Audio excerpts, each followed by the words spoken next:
Hi guys, my name's Andy, and I just wanted to share some things that I'm playing with at the moment.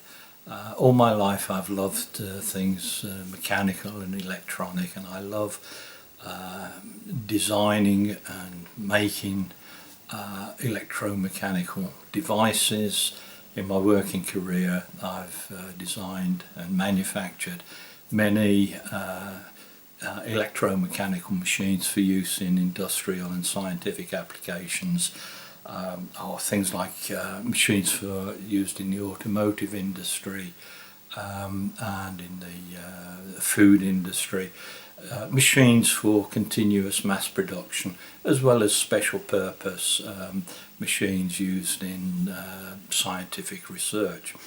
And I've just got to make things, I've just got to design things. And with a lot of things that I do for myself in a hobby, I'm a good starter, but sometimes a lousy finisher, in as much as once I've got an idea out of my mind and got it onto paper, and I can look at the design and I think, yep, that'll work. That's it, that satisfies the desire to be creative. Last few years I've been designing and making jewellery just for the fun of it. People buy it, they seem to like it. But I've got interested in rolling ball sculptures, the sort of thing that you may have seen at the beginning of Sir Anthony Hopkins' film Fracture. He's got this machine where the rolling ball just sort of gently runs around some sort of mechanism, and I thought, I'm going to have a play at that. I don't know how far I'll get, but I figured that the probably the most complicated part is a mechanism for lifting the balls or the marbles from the bottom of the mechanism, taking them to the top, and then gravity takes over and the balls roll around and get back to the start. So absolutely useless, no point at all, but as an animated ornament, I thought, I'm going to build one. So I don't know how far I'll get, but I thought, well, if I do make one, it's like everything I make, the jewellery or whatever, I design and make it. But I don't want it, I don't want jewellery, I don't particularly want a rolling ball sculpture. I just want to create and make it. Design it and make it, that's what's important to me. I'll show you where I've got to at the moment. Oh, what I was going to say is, if I'm going to make it, I'm going to make it of a quality such that I can sell it or give it away and know that it's good, it's reliable, and it's fit for purpose. As that's anything that I make or do. I figure there's no point in making a shoddy job. I'm not a perfectionist, but things have to be adequate. It's got to be fit for purpose. So I'll show you where I've got to at the moment. Okay, this is the sort of first attempt at, first working attempt at making a spiral lift mechanism. So I've got a little motor here which is a 10 turn per minute motor, and I know that I can buy the same frame size motor but with different gear ratios. So if I want to run faster or slower, I think I can buy other motors the same. And the idea is that balls are fed into the bottom of the mechanism, and they are lifted.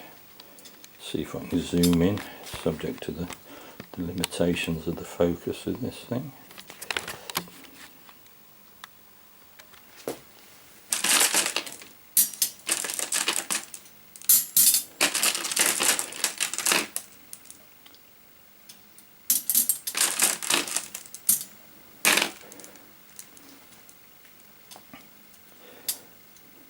So it's simple enough. The balls are fed in by gravity, so the weight of the ball takes them down. so they roll down, and then this arm, this spiral arm inside, lifts the ball up and takes it up to the top. One of the things you learn in designing industrial machines, or any machine or electronic device, the most important thing is safety. If a machine doesn't work, it doesn't matter, but if it hurts somebody, that's bad news. So what I've done with this, I've built in a mechanism so that I can, oh, I can't see the indicator. If somebody puts their finger in, it'll have a bit of force. Throw all the balls on the floor. That's only because I've shaken it, because it's not fixed. But I've arranged it for it to have a slipping clutch,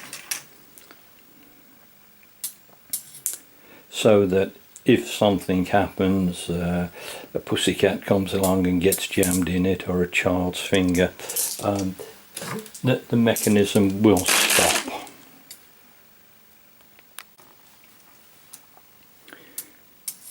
Okay, so here I've loaded the machine up with balls all the way through. It's rocking about a bit because it's just sat on the bench, it's not fixed to anything.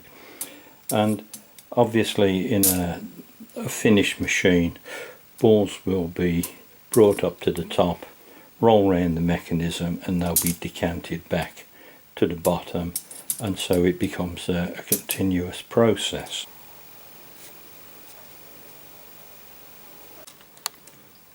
Okay, I've now got this cardboard tube just to drop the balls down to where I want them.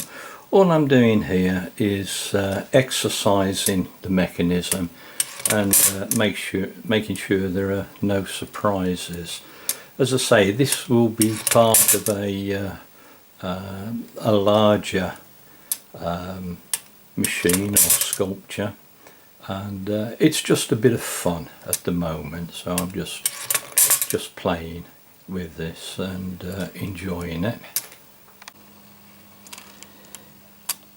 So I'll take this apart so as you can see it, but that's my little clutch arrangement down the bottom there. Okay guys, that's as far as I'm going to go on this first video. I hope you found it interesting. I'm going to strip the mechanism down and show you the slipping clutch arrangement, but that'll be in the second video. Thanks for watching guys. Bye bye.